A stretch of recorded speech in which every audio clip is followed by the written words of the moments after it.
Je suis allé à la cérémonie de clôture des Jeux Paralympiques, et c'était génial.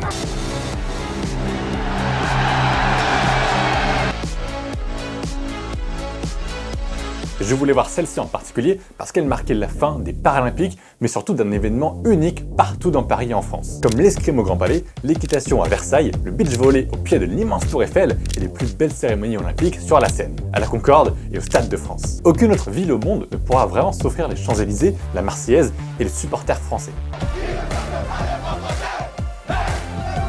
Donc dans cette vidéo, je vais vous emmener au sein de Paris, de l'épreuve d'athlétisme jusqu'à la cérémonie de fermeture des Jeux Paralympiques. C'est terminé! Oui! C'est terminé! Le sacre olympique! Ce sacre olympique! Exceptionnel retour! La toute première cérémonie était sûrement celle aussi la plus remarquable. C'était celle sur la Seine. Sur papier, c'était LA cérémonie du siècle. Mais malheureusement, la météo en a décidé autrement. Elle a aussi eu son lot de controverses. Comme des drag queens un peu trop présentes et qui auraient fait référence à la Seine. Ou encore le chanteur Philippe Catherine qui s'est littéralement habillé en schtroumpf. Et c'est aussi 94 bateaux qui ont montré aux yeux du monde entier les 10 500 athlètes répartis dans les 205 délégations et qui ont au total parcouru 6 km sur la Seine.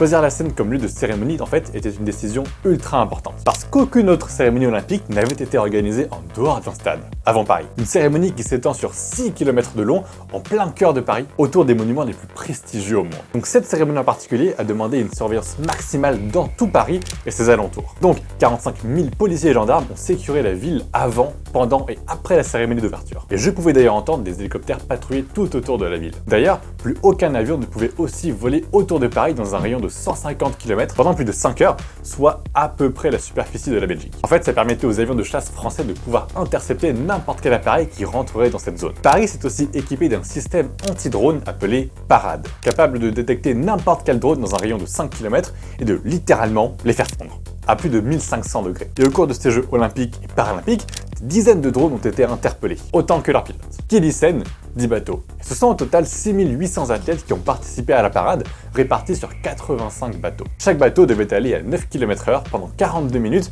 en passant au bon endroit, au bon moment. C'est très spécial de se dire que lors de la cérémonie, Paris était en fait l'une des villes les plus sécurisées au monde et que les centaines de millions de spectateurs nous regarder et découvrir pour la première fois Paris 2024. C'est d'ailleurs un moment record pour la télévision française. 24,4 millions de téléspectateurs, ce qui fait de cette cérémonie l'événement le plus vu en France. Un nombre qui est bien au-dessus des cérémonies d'ouverture précédentes. Juste avant de parler de cette incroyable cérémonie des Paralympiques, il faut que je vous parle de l'athlétisme, qui s'est passé au même endroit, le Stade de France. Un stade qui a déjà accueilli les plus grandes compétitions.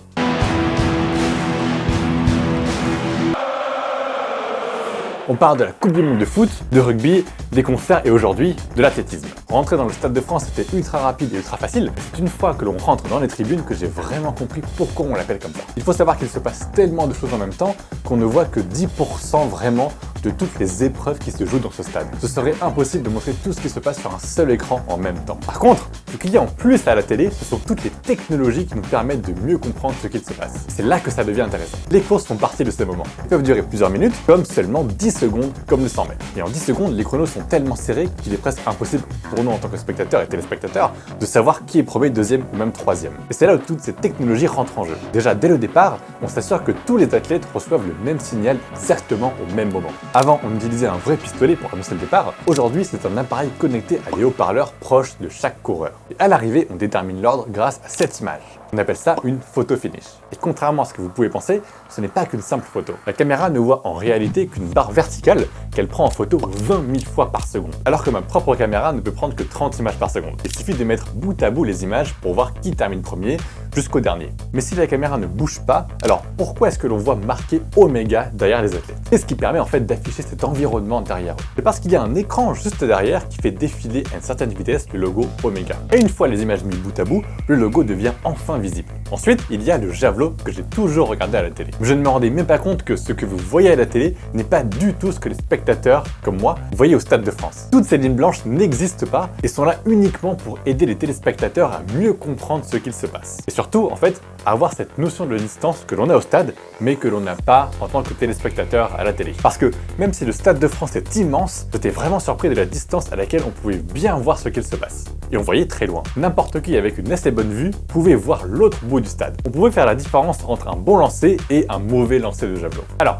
comment est-ce que ça fonctionne? Cette technologie marche grâce aux caméras tout autour du stade et aux logiciels qui vont processer les informations. Le plus facile, c'est de rajouter l'affichage de distance par-dessus la vidéo du stade. Ensuite, il faut que le javelot et les arbitres autour soient détourés pour passer au-dessus de l'affichage. En général, on extrait la couleur verte du terrain et ses nuances. Ça fonctionne, oui, mais c'est pas parfait. Quand on s'en rend compte et qu'on est conscient que ça existe, on peut facilement voir la différence. Comme le javelot qui semble détouré tout autour de lui, ou l'arbitre qui passe à travers ce panneau. Mais c'est tellement bien fait, et c'est assez bien fait, pour qu'on n'y fasse pas du tout attention. Et au final, ça permet au jeu d'être plus compréhensible pour tout le monde, sans gâcher l'action qui se passe sur nos écrans. Ces plans que vous avez pu voir pendant plusieurs matchs sont ultra cool. Malheureusement, il n'y en avait pas au Stade de France. Ces plans-là viennent d'une caméra statique. Ça fonctionne parce que l'on détourne l'athlète à plusieurs moments de son action, pour ensuite coller ces images statiques sur le même plan. Ce qui nous donne cette image vraiment cool de toute l'action, de l'élan jusqu'au moment de lancer du javelot. Et ces plans-là sont un peu différents, comme ici au basket. Déjà, celui-là est réalisé grâce à une simple caméra suspendue sur des fils.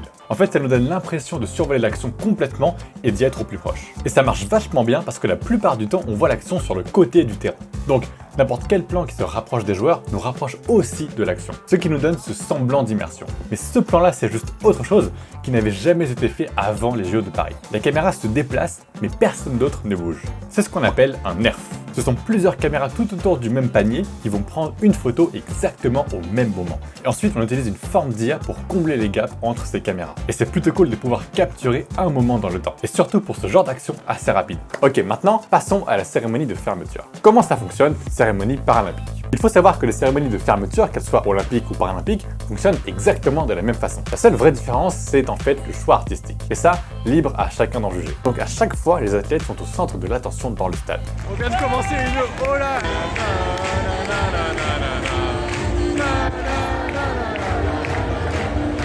Les porte-drapeaux rentrent, les discours du comité et les drapeaux olympiques et paralympiques sont échangés entre Paris et Los Angeles. Tout ça mixé entre plusieurs prestations artistiques. Dès le début, ce qui m'a personnellement étonné, c'est à quel point les bracelets électroniques changent l'ambiance du stade. Mais vraiment l'ambiance tout entière. Ils nous plongent dans la cérémonie et ajoutent une dimension vraiment difficile à expliquer. On a vraiment l'impression d'être dans un écran qui nous englobe complètement.